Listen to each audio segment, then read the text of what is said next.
Please be seated. Thank you. It's not only a beautiful day, this is, in my view and the view of my team, a momentous day. It's a very, very good day. Today, I'm proud to welcome and offer the strong support of the United States for the applications of two great democracies and two close, highly capable partners to join the strongest, most powerful defensive alliance in the history of the world. Two proud, independent countries exercising the sovereign rights all states possess to decide their own security. President Nisto, you are, and Prime Minister Anderson, it's a great honor to have both of you here at the White House as Finland and Sweden began the process of joining NATO. It was out of the wreckage of World War II that NATO was formed. And in 7 decades that followed, NATO has proved itself an indispensable alliance, committed to a Europe whole, free, and at peace. But in recent years, doubts began to arise. Was NATO still relevant? Was it still effective? Is it still needed in the 21st century world?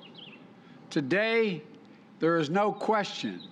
NATO is relevant, it is effective, and it is more needed now than ever.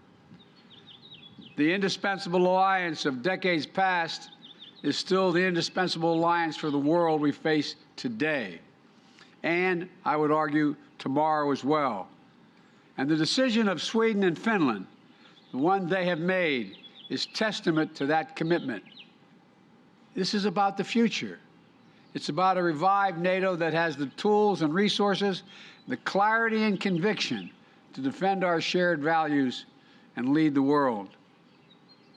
Sweden and Finland are already among our closest partners on a range of issues, from strengthening peace and stability to advancing human rights to taking on the climate crisis and addressing food insecurity, from strengthening the global health to promoting development. Finnish and Swedish troops have already served shoulder to shoulder with U.S. and NATO forces in Kosovo, in Afghanistan, and in Iraq. And both Finland and Sweden are already working in coordination with the United States and our other allies and partners to support the brave people of Ukraine as they defend their freedom against Russia's invasion. Sweden and Finland have strong democratic institutions, strong militaries, and strong and transparent economies, and a strong moral sense of what is right. They meet every NATO requirement, and then some. And having 2 new NATO members in the High North will enhance the security of our alliance and deepen our security cooperation across the board. Today, the President, the Prime Minister, and I had a very good discussion about NATO accession, about the war in Ukraine, and strengthening transatlantic security. But our conversations began well before today. President Nisto and I spoke last December, and again in January, and the weeks leading up to Russia's unjust and unprovoked assault on Ukraine. In March, the President came to the White House to see me, to discuss this brutal conflict and the rupture it's causing in Europe. While we were in the Oval Office together, we picked up the phone and we called the Prime Minister, and the 3 of us all spoke. And we spoke again last week when I invited them to come to the White House today. We have consulted closely at every stage as Sweden and Finland made their determinations. And today I'm proud to assure them that they have the full, total, complete backing of the United States of America. Today, my administration is submitting to the United States Congress reports on NATO accession for both countries so the Senate can efficiently and quickly move on advising and consenting to the treaty. I greatly appreciate Senator Schumer and McConnell's support, as well as Senator Menendez and Risch, to move this through the Senate as quickly as possible once the perspective of all allies are addressed and NATO adopts the accession protocols. The bottom line is simple, quite straightforward. Finland and Sweden make NATO stronger, not just because of their capacity, but they're strong, strong democracies. And a strong, united NATO is the foundation of America's security. By joining NATO, allies make a sacred commitment to one another that an attack on one is an attack against all. It's Article 5 of the Washington Treaty and the core building block of our alliance.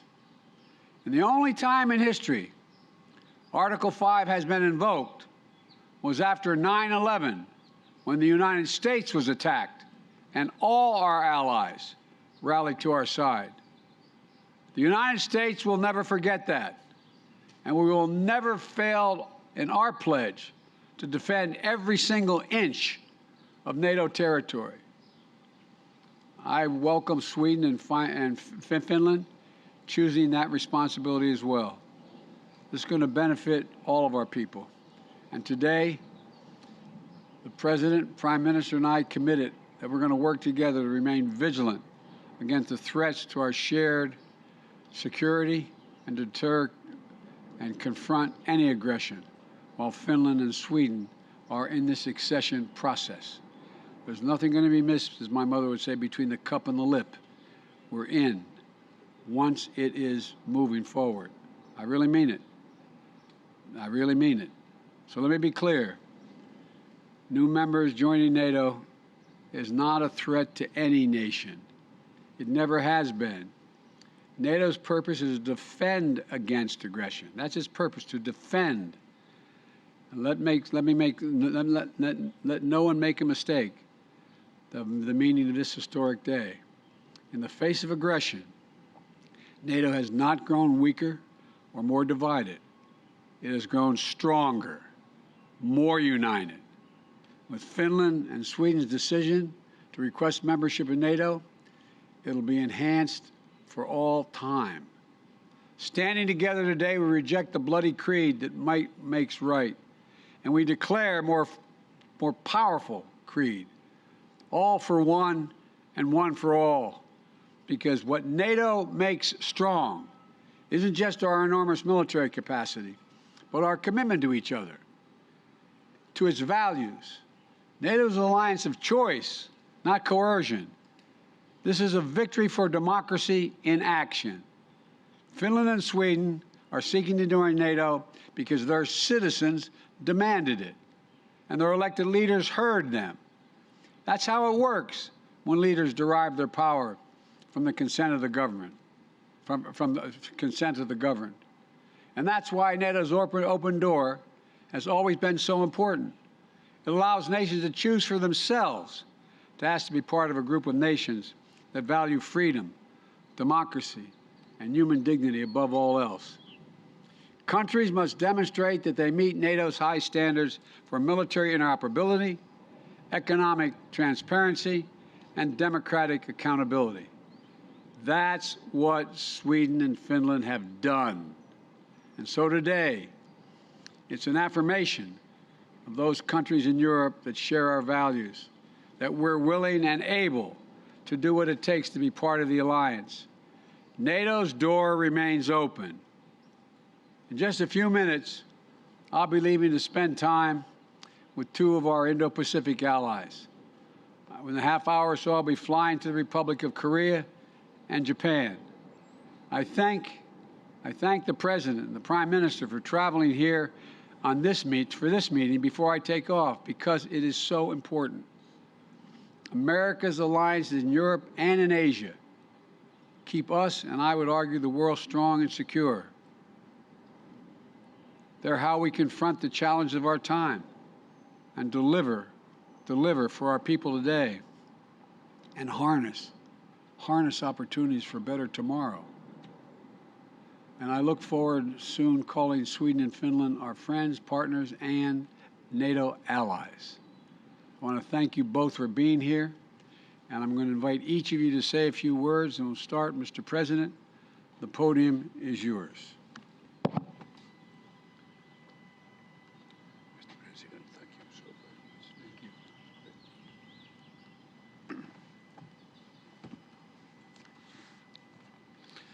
you. Mr. President, it is with great pleasure and honor to be standing here today with you, together with the Swedish Prime Minister Magdalena Andersson. We are here for a very good reason. Together we are taking a historic step by seeking to join the North Atlantic Treaty Organization. Finland has made its decision after a rapid but a very thorough process. The process has once again revealed the strength of Finnish democracy. Starting from the strong public support, the decision was made with an overwhelming parliamentary majority, and it also enjoys huge, strong popular support. I want to thank you, Mr. President, for your steadfast support throughout this process. In early March, I visited White House, and you encouraged us to go further. That was of vital importance to our process. Your statement yesterday and our trilateral meeting today are a testimony of enduring commitment the United States has made to European and transatlantic security. I want to assure that Finland will become a strong NATO ally. We take our security very seriously.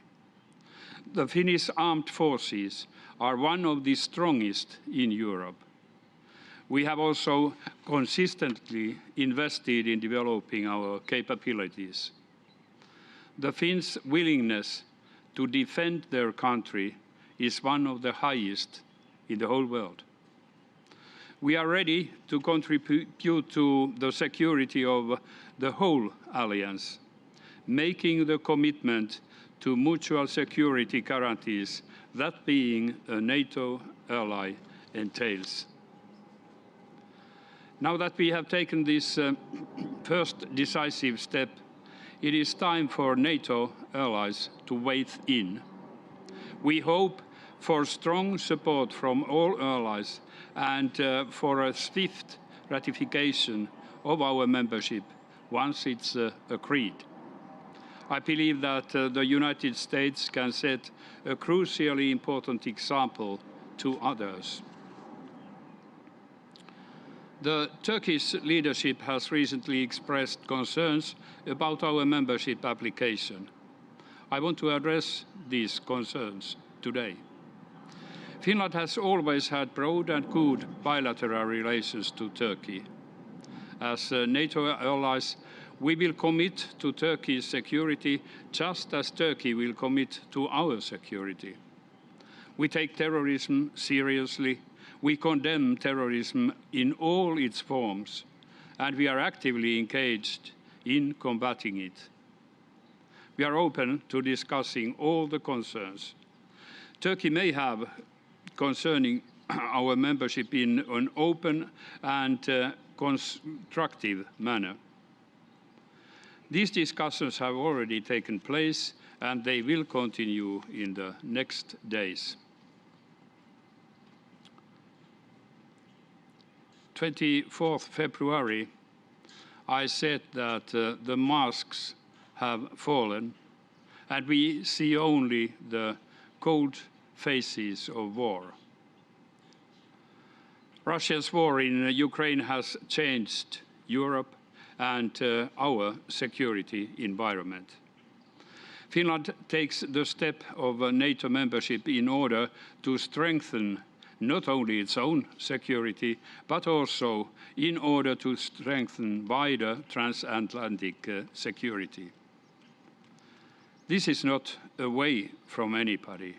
Like you, Mr. President, said, NATO is protective, defending, not a threat to anybody. At the same time, we must not forget that at this very moment, the brave people of Ukraine are fighting not only for their own freedom and democracy, but for our common security. Finland, together with the EU and the United States, stands firmly behind Ukraine. So, Mr. President, once again, I want to thank you for making history with us. Thank you. Thank you.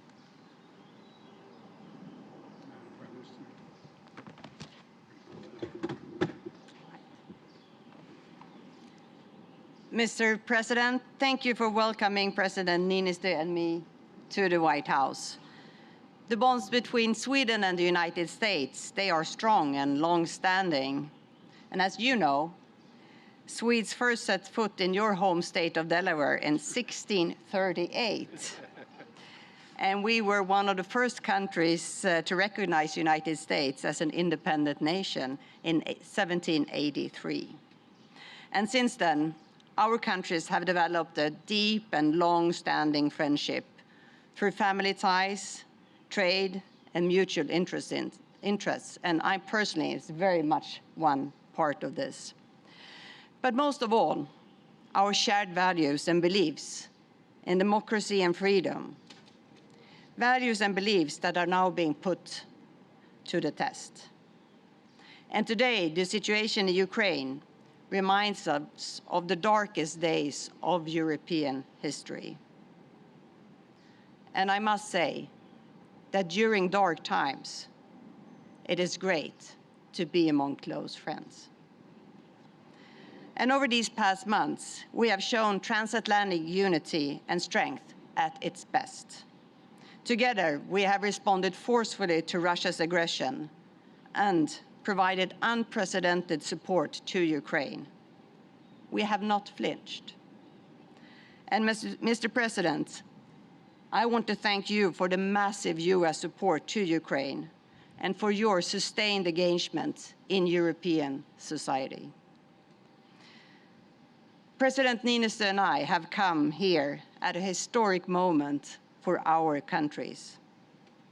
And for Sweden, after 200 years of military non-alignment, Sweden has chosen a new path. Yesterday, Sweden and Finland submitted our formal requests to join NATO. And Russia's full-scale aggression against a sovereign and democratic neighbor, that was a watershed moment for Sweden. And my government has come to the conclusion that the security of the Swedish people will be best protected within the NATO alliance. And this is backed by very broad support in the Swedish parliament.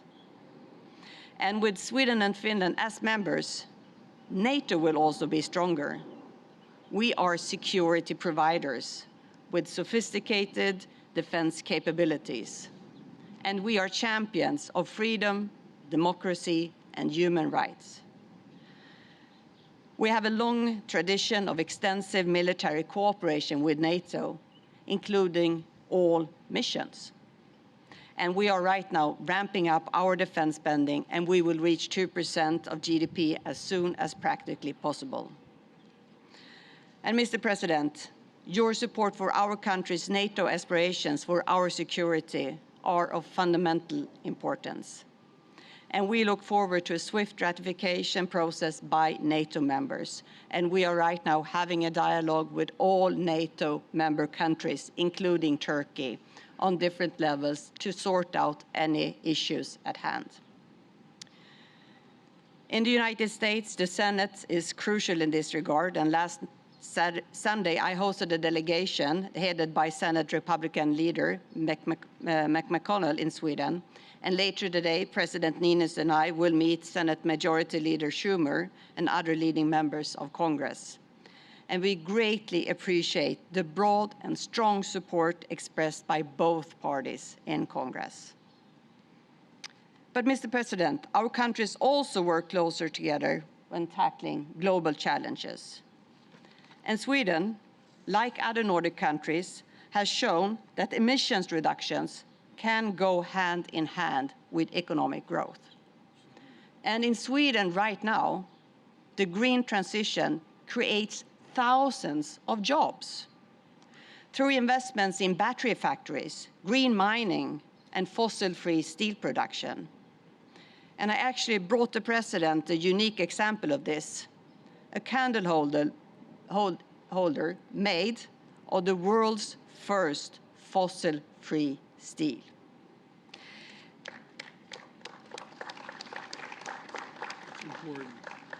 And what we see in Sweden right now is that previously neglected areas are no longer struggling with unemployment or depopulation, but how to build housing, infrastructure, and schools quick enough to meet up with the expansion. And here I see fantastic opportunities to cooperate between the Nordic countries and the United States. And I'm also proud that Sweden contributes to the US economy and the prosperity of the American people. Swedish companies are active in every single state, creating more than 350,000 jobs in the United States. And we are the 15th largest investor. Mr. President, I want to thank you for your leadership in our joint efforts to promote democracy throughout the world. Because democracy requires constant work and safeguarding. We have to win every new generation. And let me conclude where I started. Peace and stability in our part of the world is a common security interest for us, for you, and for the rest of Europe. And we stand here today more united than ever, and we are committed to strengthening our bonds even further. And Sweden is prepared to shoulder its responsibility as an ally in the North Atlantic Treaty Organization. Thank you. Thank you.